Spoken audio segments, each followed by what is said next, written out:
Buenas tardes, maestros y compañeros. Estamos en el curso de Etimologías Grecolatinas y vamos a exponer la unidad 1, que se llama Introducción General y Aspectos Generales Importantes. Nuestro equipo está compuesto por Xiao Portillo Alfa, Chan Canché Jonathan y Puc Guardas Umar. Vamos a iniciar con el tema.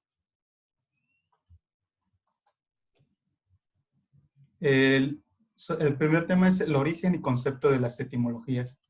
Como tal, la palabra etimología proviene del latín etimología y al mismo tiempo del griego etimología, y esta palabra se compone de dos raíces griegas. En la primera, que es etimos, significa verdadero o auténtico, y logos se traduce como palabra o expresión. Entonces, tomando estos dos conceptos o estas dos raíces, podemos decir que la palabra etimología significa el verdadero origen de la palabra. Pero ¿de dónde viene todo esto? Esto se remonta desde hacia atrás, más en los tiempos de los griegos, donde un poeta que se llamaba Píndaro empleó etimologías creativas para halagar a sus mecenas. Y y así se dice que se convirtió en primero en emplearlas. Al mismo tiempo, otro filósofo empleó etimologías basadas en las semejanzas de los sonidos. Y este fue como que una de las primeras definiciones que se le fue dando a lo que es las etimologías. Más adelante se fueron reuniendo diccionarios, tratando de intentar como que traer todo el origen de las palabras para ir viendo de dónde venían cada una de estas. Y fue que así fue surgiendo esta ciencia o este concepto. Como tal, el concepto nos dice que es una especialidad lingüística que estudia el origen de las palabras y que considera su existencia, significado y forma. Lo que trata de hacer esta ciencia es entender de dónde vienen las palabras, qué significan y por qué son usadas así. Tiene como objetivo el investigar, analizar y determinar el origen de las palabras, así como habíamos dicho, por qué existen estas palabras y cómo fueron evolucionando en cada vez las palabras que vamos utilizando, que es como que la forma que fueron tomando. Entonces, esto nos ayuda también a posicionar en un punto temporal el origen de estas palabras y ver paso a paso, digamos, idioma con idioma, cómo estas palabras fueron cambiando y cómo fueron mejorando.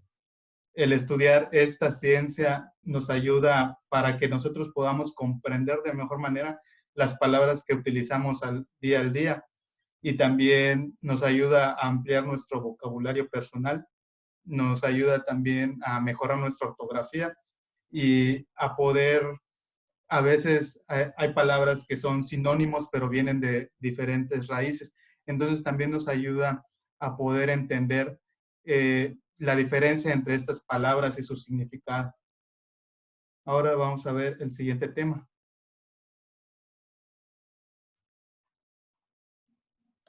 Bueno, en cuanto a la importancia de esta ciencia, podemos decir que tiene una gran utilidad, ya sea en el ámbito específico científico, como en el ámbito popular o más común. Vamos a recalcar algunas de las cualidades o utilidades que ya se mencionaron, como lo dijo mi compañero, entre las que se encuentran la comprensión del significado de las palabras. ¿Con qué me refiero a esto? No quiere decir que vayamos a hacer unos diccionarios andantes, pero sí vamos a tener una mejor idea de lo que quiere decir alguna palabra que escuchamos por ahí. También la ampliación del vocabulario personal. Por ejemplo, yo no sabría qué significa léxico si no fuera por la etimología. También, como dijeron antes, nos ayuda a mejorar mucho nuestra ortografía y también nos ayuda a mejorar la aplicación correcta de la sinonimía. ¿Con qué me refiero al decir esto?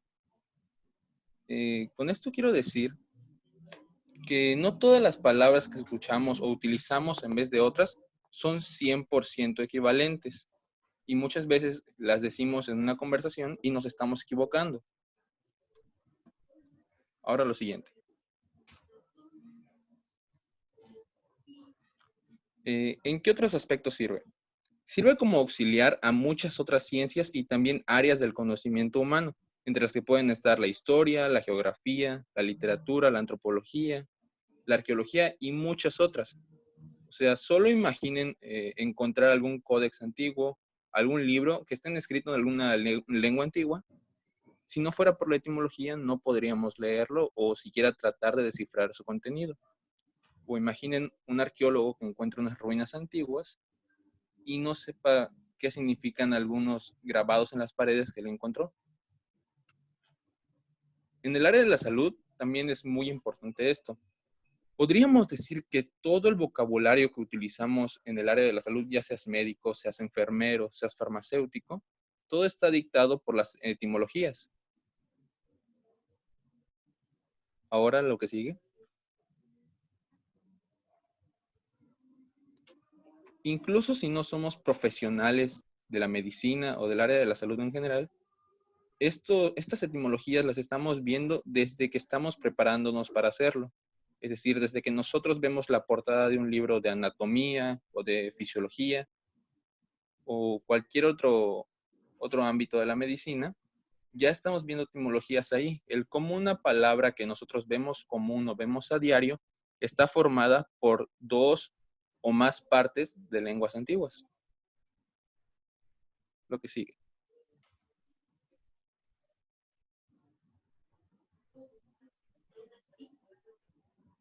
El alfabeto griego consta de 24 letras. Nosotros hemos escrito, más bien hemos puesto en este pequeño video cómo es su escritura en mayúscula y en minúscula, que está del lado derecho. La primera letra del alfabeto griego es alfa. La segunda viene siendo beta, con sonido B, y que pasa al español como B, al igual que alfa pasa exactamente igual al español. La tercera letra del alfabeto griego es gamma, que su sonido es de una G suave y pasa al español como G. Esta letra suena suave antes de todas las vocales. Sin embargo, ante otra gutural como kappa, shi, gamma o ji, la gamma se pronuncia como N. Por ejemplo, en el caso de la palabra ángeles. Sigue la letra delta, de sonido D, y pasa al español del mismo modo. La siguiente letra es épsilon. Épsilon es la E, por así decirlo, de sonido más chiquito y pasa al español del mismo modo. Zeta pasa al español como Z o C y su sonido es de DS. Eta es la segunda letra que simboliza la letra E y es la E larga y pasa al español igualmente como E. Teta o Z simboliza el sonido de la TH inglesa y pasa al español como T. Iota tiene de sonido I y pasa al español como I o Y. La iota, en este caso en particular, se llama suscrita cuando forma diptongo con alfa, épsilon u omega, pues se coloca debajo de ellas y de su adición en los diptongos nacen los llamados diptongos impropios. La siguiente letra es kappa, de sonido K y pasa al español como C. Esta letra siempre suena muy fuerte. Lambda tiene sonido L y pasa al español como L. Lo curioso de esta letra es que cuando hay doble escritura de ella se pronuncia como una sola, es decir, que no se oye la Y como normalmente la usamos. Mi pasa del sonido M y pasa al español como letra M, al igual que ni, que suena como N y pasa al español como N. Shi pasa por el español como X o como J y tiene el sonido de la X. Omicron es la O corta, por así decirlo, o la O suave y pasa al español como O. Pi tiene el sonido de P y pasa al español como P. Ro de sonido R pasa del mismo modo al español.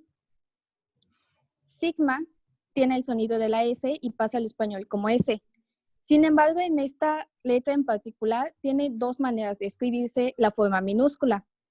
Esto es porque la redonda se utiliza al principio o a la mitad de la palabra y la más alargada únicamente al final.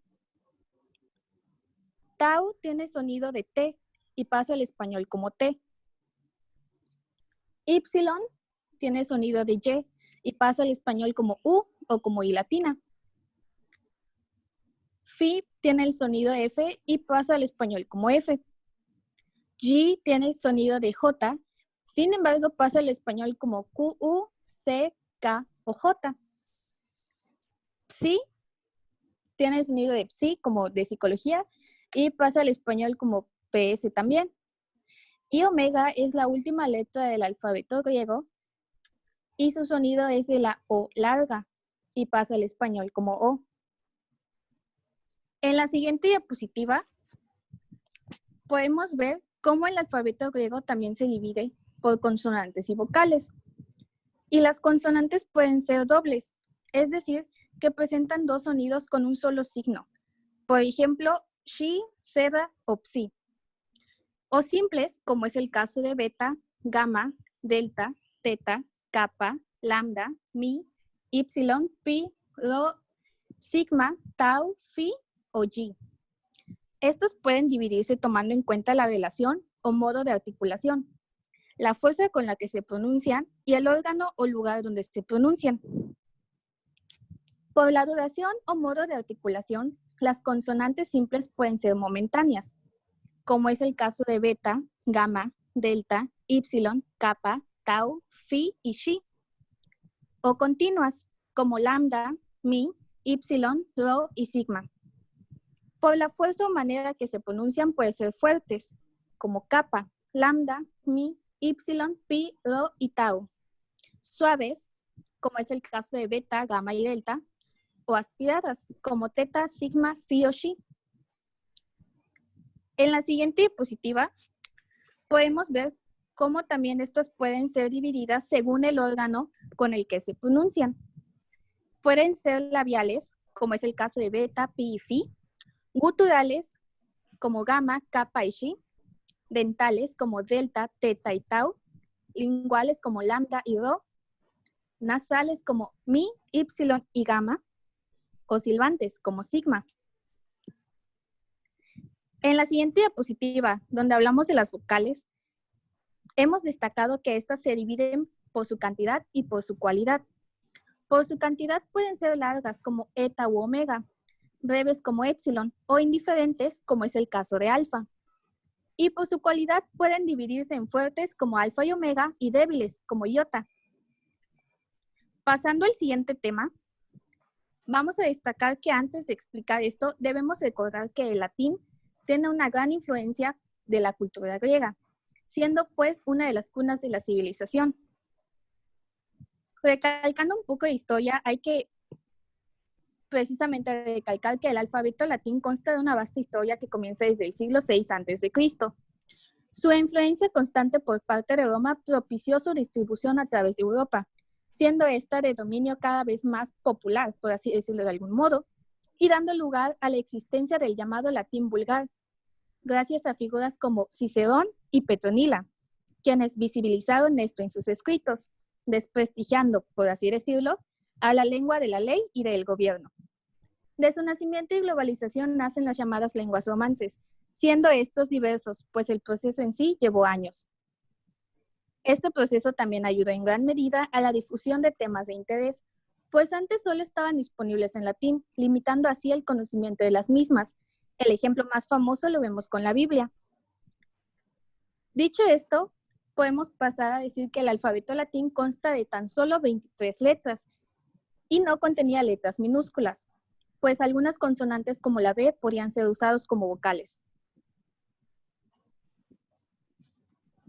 Años después, letras como la J, la U y la W se añadieron para la escritura en otros idiomas, no en latín. En el latín también existieron los diptongos que diversificaron todo el alfabeto. Su longitud se cree que, a diferencia del griego que tenía una letra especial para cada duración, se basa en el uso del macrón. Y un dato curioso es que las letras K, X, Y y Z se utilizaban solo para escribir las palabras de origen griego. Como podemos ver en las letras del latín, ya va como que un acercamiento cultural mucho más cercano a lo que conocemos hoy en día. Pero precisamente no debemos de olvidar que gracias a lo que ya habíamos mencionado, de que mucha gente empezó a popularizar el uso de estas y de que fueron globalizando primero a toda Italia, luego a toda Europa y finalmente a todo el mundo, es que tenemos toda esta diversificación, no solo en las letras en sí, en los diptongos, sino pues en las culturas mismas. Y como se puede apreciar, conocer el origen de nuestro léxico nos ayuda a comprender un poquito más de nuestro mundo. El estudio de la etimología es tan vasto y bello que esto es nada más que una pequeña probada de todo este tema. Con todo esto, agradecemos mucho su atención.